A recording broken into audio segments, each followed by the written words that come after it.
मैं आप सभी का मेरे चैनल मां गुरु में स्वागत करता हूं। इस वीडियो में श्री सर्वेश्वरी समूह के संस्थापक परम पूज्य अघोरेश्वर भगवान राम जी एवं वर्तमान में प्रातः स्मरणीय परम पूज्य गुरुपद बाबा जी से जुड़ी हुई सत्य पर आधारित कुछ घटनाएं बताने जा रहा हूं। अगर मुझसे अनजाने में कहीं गलती हो तो बताने का कष्ट करें, मैं उन्हें जल्द से जल्द सुधारने की कोशिश करूंगा। यह वीडियो सर्वेश्वरी समूह से जुड़े हुए सभी लोगों तक पहुँचाने की कोशिश करें एवं मेरा चैनल सब्सक्राइब करें और जय मां गुरु कमेंट करें। जय मां गुरु। अलौकिक किंतु सत्य रहस्यमयी घटना। राजर्षि श्री विजयभूषण सिंह देव संस्मरण परम पूज्य अघोरेश्वर महाप्रभु के श्रीमुख से। मुड़िया साधु, आज मैं तुम्हें एक बीती बात बताने जा रहा हूं। एक दिन एक प्रश्न के प्रसंग में उन्होंने एक अलौकिक घटना का उल्लेख किया था। उन्होंने कहा था, हाल ही में एक दिन एक शिकार के क्रम में मैं भैरव पहाड़ में एक शूकर का शिकार करते समय बहुत दूर तक उसका पीछा करता चला गया। कभी वह शूकर लावा नदी के किनारे भाग जाता था, कभी पहाड़ के जंगलों में छिप जाता था। एक मायावी दानव की तरह उसने मुझे बहुत परेशान किया। अंततोगत्वा वह भैरव पहाड़ के चट्टानों के विवर में प्रवेश कर गया। शिकार में अपने साथ गए लोगों को बाहर ही छोड़कर मैंने भी उस विवर में प्रवेश किया। विवर में बहुत दूर जाने पर एक चौड़ा चिकना मार्ग दिख पड़ा। उस मार्ग में कहीं कहीं तो खड़ा होने की सुविधा थी और कहीं कहीं झुककर जाने भर का ही स्थान था। मैंने सोचा यह मार्ग अधिक से अधिक 2 फरलांग से लेकर 2 किलोमीटर तक लंबा होगा। मैं बढ़ता गया। भैरव पहाड़ के उस औंधे हुए विवर में 2 फरलांग जाने पर एक बड़ी ही सुरमय वाटिका दिखी। उसमें पानी की एक झील भी थी जिसमें मैंने एक हंस को तैरते देखा। उस वाटिका में कुटिया की तरह के छोटे छोटे कमरे भी थे जो महल के सरीखे जान पड़े। न मालूम उस विवर में वह शूकर कहाँ अदृश्य हो गया। थकावट मिटाने के लिए मैंने उस झील के जल में हाथ मुंह धोया।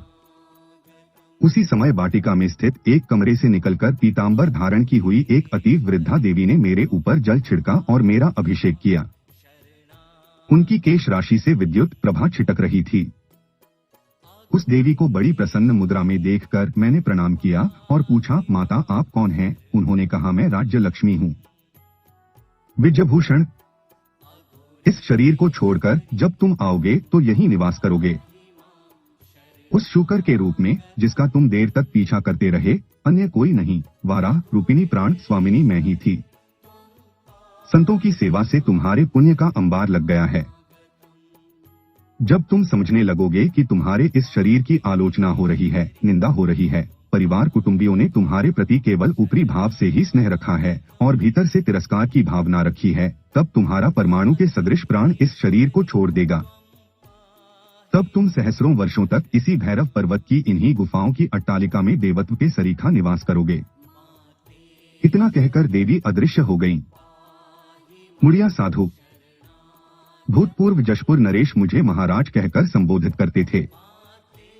पूर्व वर्णित घटना के वर्णन के बाद उन्होंने मुझसे पूछा था कि वह स्वप्न था या प्रत्यक्ष सत्य था या भविष्य में घटने वाली किसी घटना का द्योतक था। मैंने उनसे पूछा था, महाराज आप उस विवर की वाटिका से बाहर कैसे निकले? उन्होंने बतलाया था, महाराज देवी के अंतर्ध्यान होने के साथ साथ मेरे नेत्र बंद हो गए थे और नेत्र खुलने पर मैंने अपने आप को अपनी जीभ के निकट खड़ा पाया, जहां मेरे साथी और अनुचर इकट्ठे हो गए। मैंने कहा, महाराज यह वास्तविक सत्य भी हो सकता है। मुड़िया साधु, उस समय जशपुर नरेश की बातों पर मैं पूरा गौर नहीं कर सका क्योंकि वे बहुत ही विनोदी प्रकृति के व्यक्ति थे और मेरे मनोविनोद और मनोरंजन के लिए कुछ न कुछ हंसाने वाली बातें कहा करते थे, किया करते थे। हाँ, उस समय इतना मैंने अवश्य देखा था, उनके दोनों पांव बहुत फुले हुए थे। 13 अगस्त 1982 को जब शक्रधर आश्रम से चलकर जशपुर राजप्रासाद में राजर्षि श्री विजयभूषण सिंह देव से मिलने के बाद वाराणसी के लिए प्रस्थान करने लगा तो उन्होंने एक बार करुणा भरी दृष्टि से मुझे देखा था और पूछा था, महाराज कब लौटेंगे? मैंने उन्हें कहा था, वर्षा के बाद लौटूंगा, किंतु आपसे भेंट नहीं होगी। उन्होंने कहा, भेंट होगी। मैंने गुरुपद संभव को गाड़ी का इंजन चालू करने का आदेश दिया। राजा साहेब ने प्रणाम किया। मैं चल पड़ा। उस दिन मार्ग में राजगृह में विश्राम किया। वहां से दूसरे दिन पटना पहुंचा। 15 अगस्त 1982 को मैंने वैशाली जनपद में एक महाविद्यालय का उद्घाटन किया। वहां से लौटकर जब मैं वाराणसी में विश्राम कर रहा था, 19 अगस्त 1982 को प्रातःकाल भूतपूर्व जशपुर नरेश का पार्थिव शरीर मोटर गाड़ी में लिए हुए अपने कुछ बंधु बांधव के साथ छोटे राजकुमार श्री दलीप सिंह आधम के। इस अप्रत्याशित घटना से आश्चर्यचकित मैं चिंतनीय परिस्थिति 2 मिनट तक जशपुर नरेश के स्थिर शरीर का निरीक्षण करते रहा। इतने में ही शक्रधर ग्राम के गुरुदेव घर आश्रम में भूतपूर्व जशपुर नरेश द्वारा कही गई आश्रम से कुछ किलोमीटर की दूरी पर स्थित भैरव पर्वत श्रृंखला के विवर में उनके साथ घटी घटना याद हो आई। अघोरेश्वराय नमः। भगवती भवानी चंडिकाय नमः।